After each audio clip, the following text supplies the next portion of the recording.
Like we were saying, in 2020, the revenue of MasterCard was down by a little over 9%, primarily due to the COVID pandemic, where the spending methods of customers changed. So customers were no longer preferring contact based payments, but rather they were preferring digital payments or contactless payments. And since at that time, at least, MasterCard was a very big player in the contact-based payments industry with their credit and debit cards, and since that had gone down, their overall revenue also went down. But in 2021, in Q3, the revenue was up by 29% from the previous year, that is 2020. But still, we do not know whether it has surpassed the revenue of 2019. Also, one reason for the revenue being seeing a slight increase in 2021 is that MasterCard themselves made this move towards the digital payments ecosystem.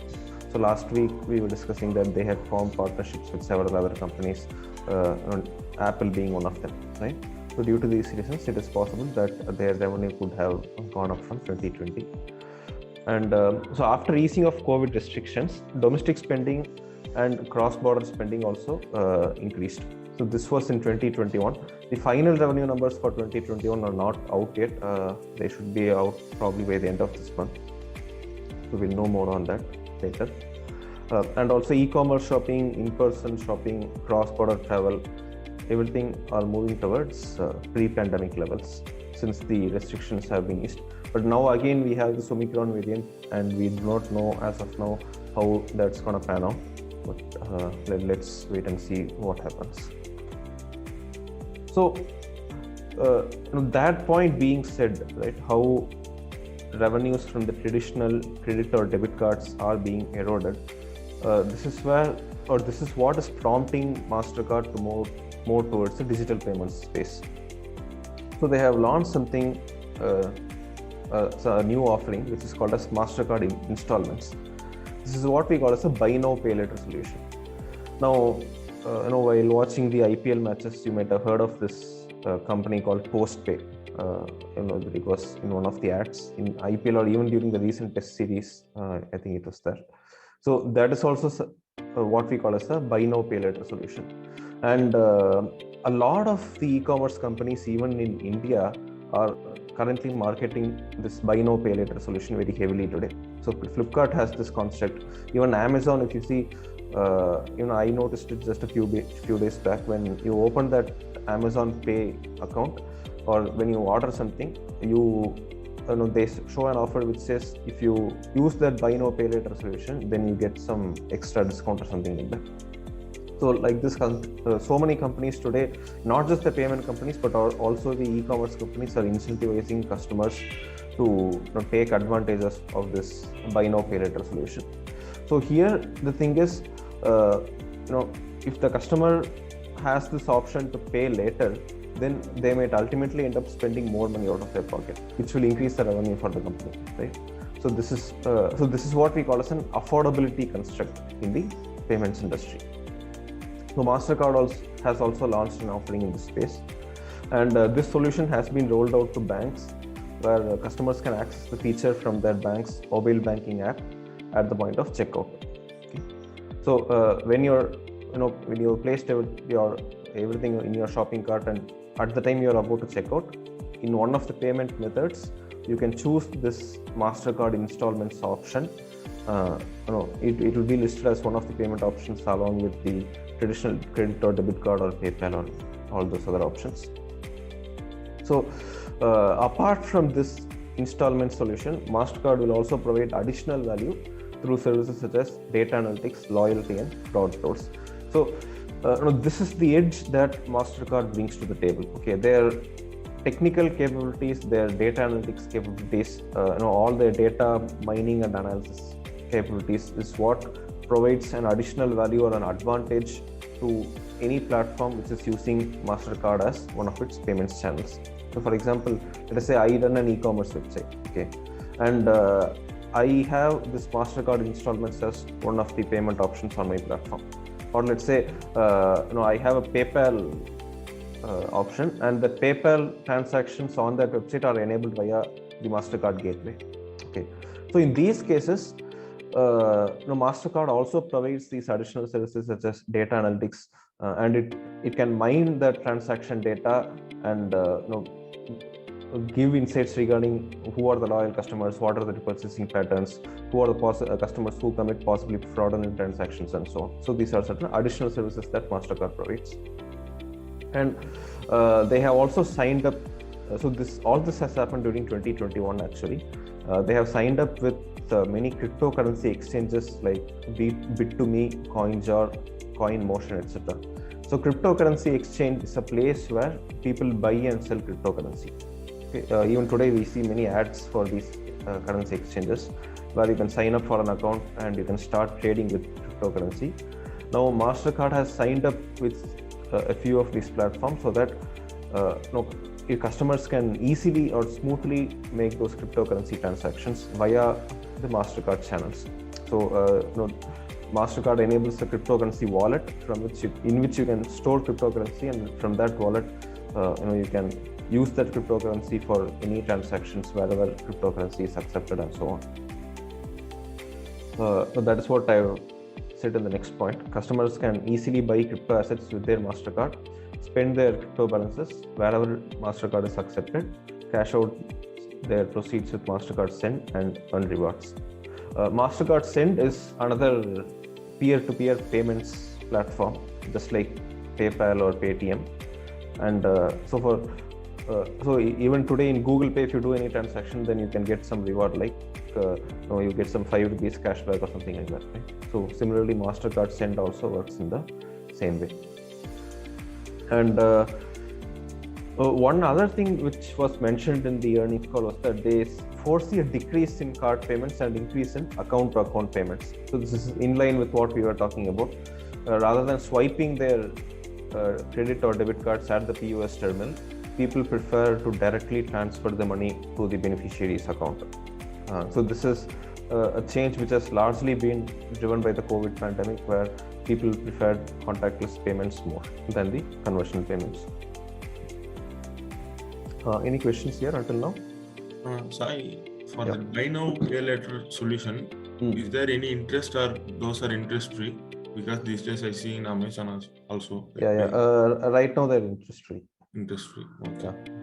Even most of the EMI also you can see today. So there are several companies which offer interest-free EMIs. Okay, but however there will be some hidden charges, right, when it comes to EMIs? See, there will be a tie-up with between the lender or the that financier and that e-commerce platform. Okay, so how this works is, when you have such affordability constructs in place, the gross merchandise value or the total value of goods sold on that e-commerce platform goes up. Okay, so when this happens, the revenue of that e-commerce company goes up, because how do they make money? They make money by taking a cut out of each transaction, right? So when customers don't have to shell out a huge amount of money on the spot, when they have that option to pay at a later point in time, then they are naturally encouraged to buy more, right? So when this happens, the number of transactions goes up, and thereby the revenue of the company goes up, and those two companies will have some kind of a contract saying if the revenue goes up by X%, then Y amount of that will be a share of that other partner companies, and something like that they'll have. So this is how this thing works.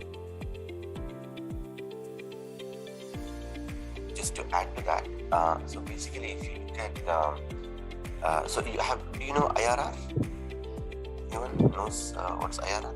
The internal rate of return.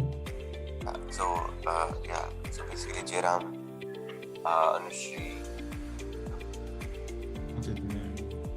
So I think Jagdish, you may know it, right?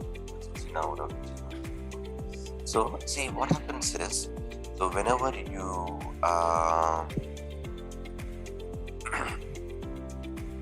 let us say there is a 10,000 rupee product. Okay, so the interest that the financier get, let us say whatever, so one of the companies, let's say they are funding it.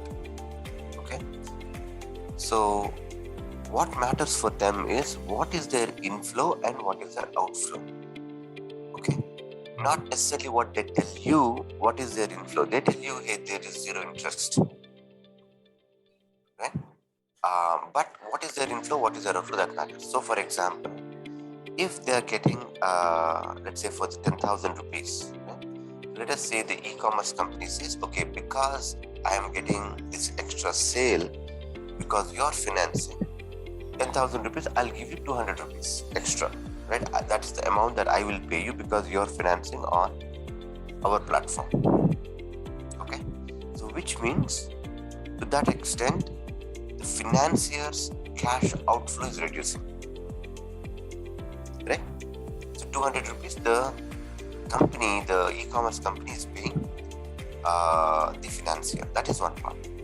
The second thing is they'll say, okay, so if you want to use this EMI charges, EMI facility, you don't have to pay any interest, but there are charges. Okay, that charges is EMI charges 250 rupees. I'm just take an example. I don't know if these companies have it or not, but many companies have it. Okay, so whether you call it interest or charges, what does it matter? So for them, the initial cash outflow that is going on is reducing. Right? The other thing that they will do is they'll say, okay, free EMI, but they say you have to pay 40%. Okay, only 60% is being financed. Right? So what that means is, so basically of the 10,000, 4,000 you have to pay anyway. Right? So 4,000, right, minus 200 rupees. Sorry, I repeat. I apologize. So basically 6,000 rupees is the cash flow that they have, minus 200 rupees, minus 250 rupees, which are the charges. Right? That is, they are essentially providing a finance of only 5,550 rupees. That's all. Right? So so they will obviously, I don't know, depending at this point in time, they used to take, at least when I inquired at some point in time, they said you have to give post-dated checks. So they'll take post-dated checks from you. Okay, or you have to give an authorization saying that, okay, I will charge your Paytm, Google Pay, whatever that is. So you'll provide them that, and they'll try to charge your bank account. So essentially what they're doing is, so for 5,550 rupees, they are getting credit that they are doing an EMI for 10,000 rupees, and they will get this money back. Essentially 450 rupees is the interest that they have, notional interest that they have collected now, right? And it will materialize when you pay off the installments. Okay, just look out this concept called IRR. So that way it will tell you, sort of how they calculate the interest and say, so for example, if you say I won't pay the EMI charges, okay, they're unlikely to do that exercise with you. It is not really truly quote unquote interest free that way. Okay, Sai. In fact, we covered IRR in one of the previous KKSS sessions actually, last year. So maybe I'll just send out that file. I think I would have sent it out already, but okay, maybe I'll send it out again. That has concept explanations and how to do their calculations and so on. So maybe I'll just send that out at the end of the session. Okay. All right. So additionally, what MasterCard has also mentioned is that a list of partnerships that they have formed with companies in different countries. So in the UK, they are the preferred debit partner of Chase Bank for the new digital retail bank. So Chase, you see, so they have launched something called as a purely digital bank. So it does not have a traditional physical brick and mortar presence. It is a digital bank where everything is like online. Now account opening and all of your other operations and transactions are online. And for that digital bank, MasterCard is the preferred debit partner. And similarly, they have issued co-branded cards with Costco in Canada. So Costco is a retail chain. So it's a worldwide chain actually. It has stores across North America and I think in Europe as well, I'm not sure. And in Canada, MasterCard has issued co-branded cards with Costco. So co-branded cards are a particular type of credit or debit cards. Even in India, you might have seen such things. So I've seen people use their Citibank cards with the Indian Oil or the Bharat Petroleum brand. So the advantage is that whenever you use that card to fill up your petrol, then you get some X percentage of cash back on every transaction, something like that. So similarly here, when you use your that co-branded MasterCard credit or debit card at the Costco POS, then you will get some X percentage cash back, something like that. And in Brazil, they have formed a deal with a company called AutoPass to issue more than 10 million cards to mass transit users, that is users of public transportation, for contactless payments in subway, trains and buses. So typically, if you've seen, I think people in Chennai or Hyderabad, you might have seen or even Delhi for that matter, you would have seen how that metro works, right? So you just tap that card at that terminal, and then the money will be deducted from that card, and that gate will open, so you can pass through. So similarly, MasterCard has teamed up with this company called AutoPass to issue cards which can be used to make contactless payments. And in the US, I was talking about this MasterCard Send, right, which is a P2P payments platform like Paytm. So they have this offering called MasterCard Send, and they have also teamed up with PayPal for wallet and peer-to-peer transactions. Peer-to-peer transaction is your typical Paytm or Google Pay transaction that you do today. And in Egypt, they have teamed up with Vodafone for mobile money use cases. Again, mobile-based payments. This is also something similar to what they're doing with Apple. So last week we talked about this concept where MasterCard has, in partnership with Apple, is offering a digital debit card, right? It is not a physical debit card, but the details are stored in your phone, and from your phone you can do your payments using that card. So it is similar to that here, where they have offered this in partnership with Vodafone in Egypt. So these are the certain partnerships that they have formed. And apart from MasterCard, there are other experts in the payments industry who foresee the following trends in the coming year, that is 2022. So, in digital payments, in the past 6 months, they have seen an amount of growth which you normally would see in 5 years. Okay, and this acceleration has happened due to the COVID pandemic. And in this context, they say that the focus areas for 2022 are the following. That is for payments companies in specific. They would be focusing, or it is best if they focus on the following 3 areas. So first one is driving growth. Second is elevating customer experience. Third is optimizing payments. So driving growth is basically, so typically payment companies have a metric called as the gross dollar value, which is the total volume of money moved via their cards or payment platforms. Okay, so that amount needs to grow. So that is their number one target. Second one is elevating customer experience. So this is what we say when we talk about this concept called payment rails. Okay, so payment rails is basically the channel via which you do your payment.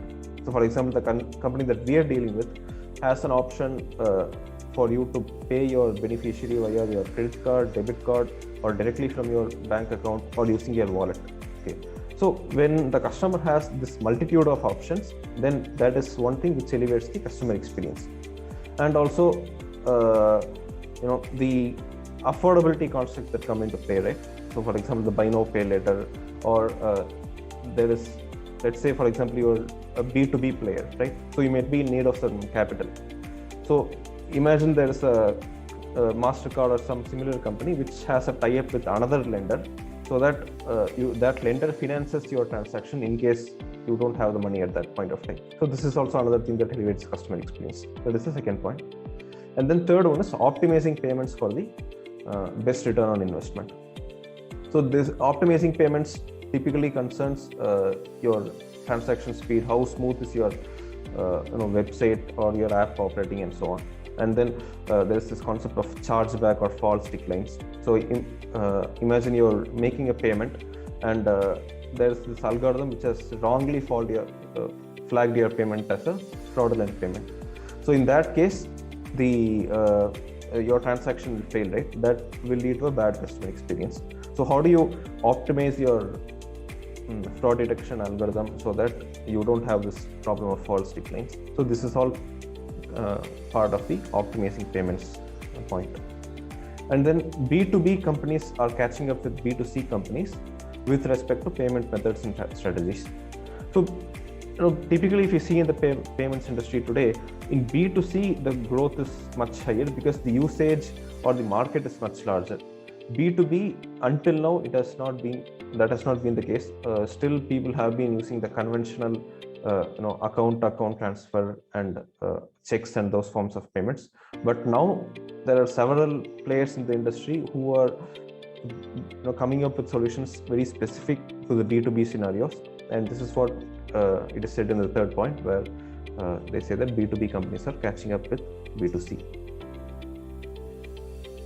And certain other points which are talked about are companies can optimize cross-border payments by allowing customers to pay in their local currency and via their local language.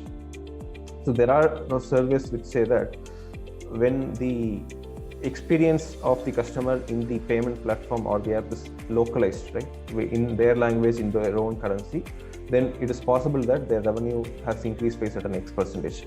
This is because the customers are incentivized to do more transactions via that platform because it's familiar to them, right? So this is one way of making more money from cross-border payments.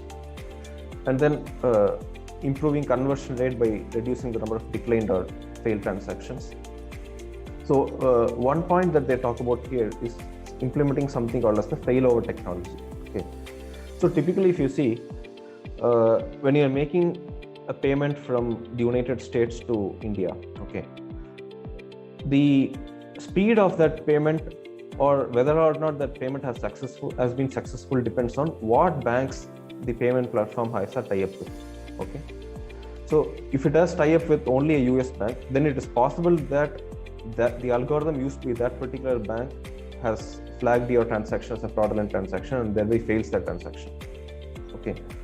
But on the other hand, if that payments platform has a tie-up with an Indian bank, then the chances are higher that your payment will go through. Okay.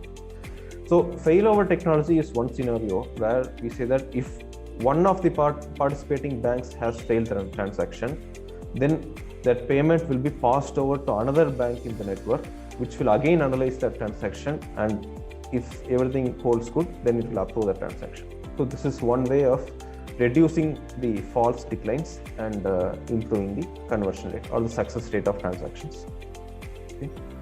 And another important prediction for 2022 is that embedding payments in software platforms. So these are API-driven initiatives. So this is supposed to generate more revenue and also provide more value to the customer because it will enable a smoother payment experience. And JP Morgan has done a few experiments where they say that software companies who embed payments see 2 to 5 times increase in revenue per customer. So these are certain points, and certain additional points on cross-border payments. So it continues to grow today, with the total global digital payments expected to hit around 5,000 billion by the end of December 2021, and by 2027 the value of all cross-border payments is projected to be $250 trillion. Now, why is this point important? Because for any payments platform, like I said, that the way they make money is they take a cut out of every transaction, right? And the percentage of money that they make from that transaction is higher for cross-border payments.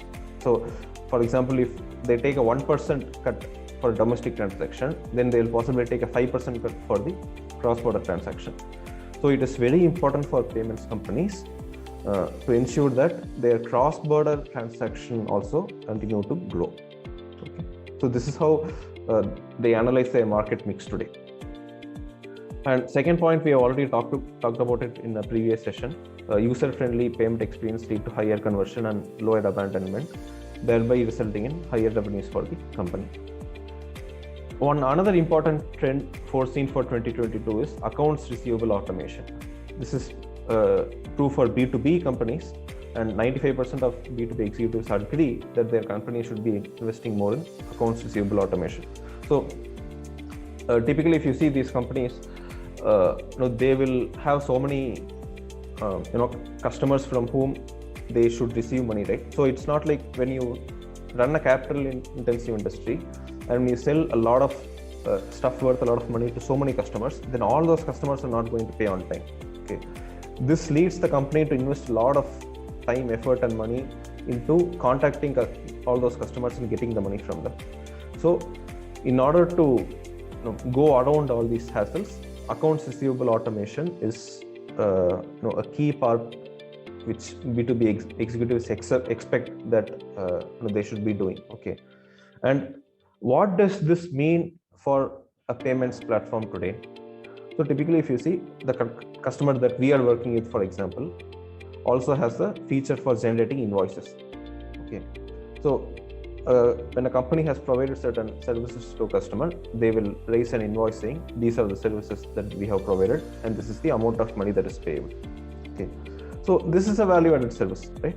So similarly, accounts receivable automation is another value-added service, which is expected by B2B executives today. Okay, so any company looking to make a mark in the payments industry in 2022 will have this in mind, saying as part of our services or as part of our app or platform, we should provide this accounts receivable automation service where companies can configure those payment schedules from their customers and thereby get their money in a hassle-free manner.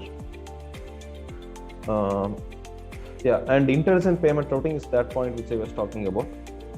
So the technology detects in which country the payer's card is located, and it will process the transaction through a bank that is authorized in that country or region. So this has shown to improve transaction success rate by up to 17%. So these are certain trends that they foresee for the current year that we are in 2022. So yeah, this is what I had for today.